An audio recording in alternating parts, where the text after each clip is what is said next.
ইরানের ইস্পাহান শহরের বিস্ফোরণের ঘটনাকে বিভিন্ন সূত্র ইসরায়েলি হামলা বলে উল্লেখ করলেও ইরান সেই বক্তব্য নাকচ করে দিয়েছে। এটি বাইরের দেশের হামলা নয় বলে ইতিমধ্যে ইরানের গণমাধ্যম খবর প্রকাশ করেছে। এই অবস্থায় তেহরান ওই বিস্ফোরণের ঘটনার পাল্টা জবাব দেবে না বলেই ইঙ্গিত পাওয়া যাচ্ছে। ইরানের এমন অবস্থানের পর আঞ্চলিক যুদ্ধের সংখ্যা অনেকটা কেটে যেতে পারে বলে মনে করছেন বিশ্লেষকরা।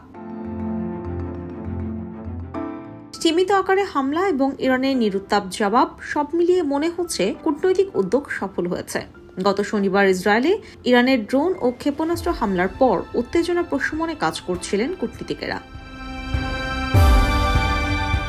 ইরানের গণমাধ্যম ও কর্মকর্তারা ওই ঘটনাকে ছোট আকারের বিস্ফোরণ বলে বর্ণনা করেছেন। তারা বলছেন, ইরানের আকাশ প্রতিরক্ষা ব্যবস্থা মোতায়েনের পর ইস্পাহান নগরে 3টি ড্রোন আঘাত হানে। তারা ওই ঘটনাকে ইসরায়েলের বদলে বরং অনুপ্রবেশকারীদের হামলা বলে উল্লেখ করেছেন। এর মাধ্যমে ইরানের পক্ষ থেকে পাল্টা জবাব না দেওয়ার ইঙ্গিত পাওয়া যাচ্ছে।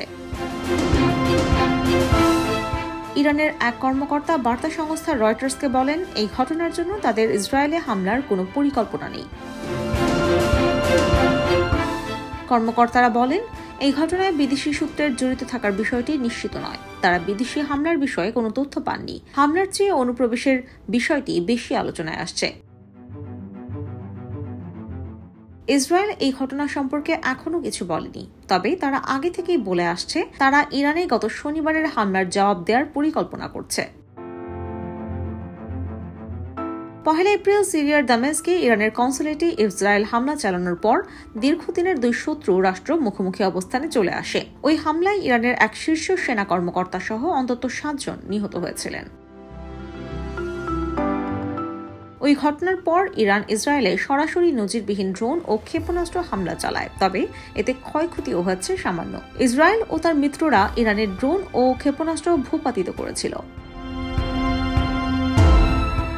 আমেরিকা সহ ইসরায়েলের অন্যান্য মিত্র তখন থেকে পাল্টা হামলা না চালানোর পক্ষে অবস্থান নেয়। চলতি সপ্তাহে যুক্তরাজ্য ও জার্মানির পররাষ্ট্রমন্ত্রী জেরুজালেম সফর করেন। পশ্চিমা বিশ্ব ওই হামলার পরিপ্রেক্ষিতে ইরানের উপর আরও নিষেধাজ্ঞা জোরদারের ঘোষণা দেয়।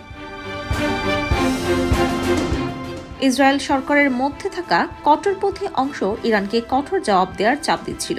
বিশ্বের বিভিন্ন দেশের নেতারা দুই পক্ষকে নতুন করে উত্তেজনা সৃষ্টি না করার আহ্বান জানিয়েছেন। ইউ কমিশনের প্রধান উর্সুলা ভন ডার লেয়েন বলেন, এই অঞ্চলে স্থিতিশীলতা খুব জরুরি। দুই পক্ষকে আর কোনো পদক্ষেপ নেওয়া থেকে বিরত থাকা উচিত। একইভাবে বেইজিং ও আরব দেশগুলো দুই পক্ষকে সংযত রাখার আহ্বান জানিয়েছে।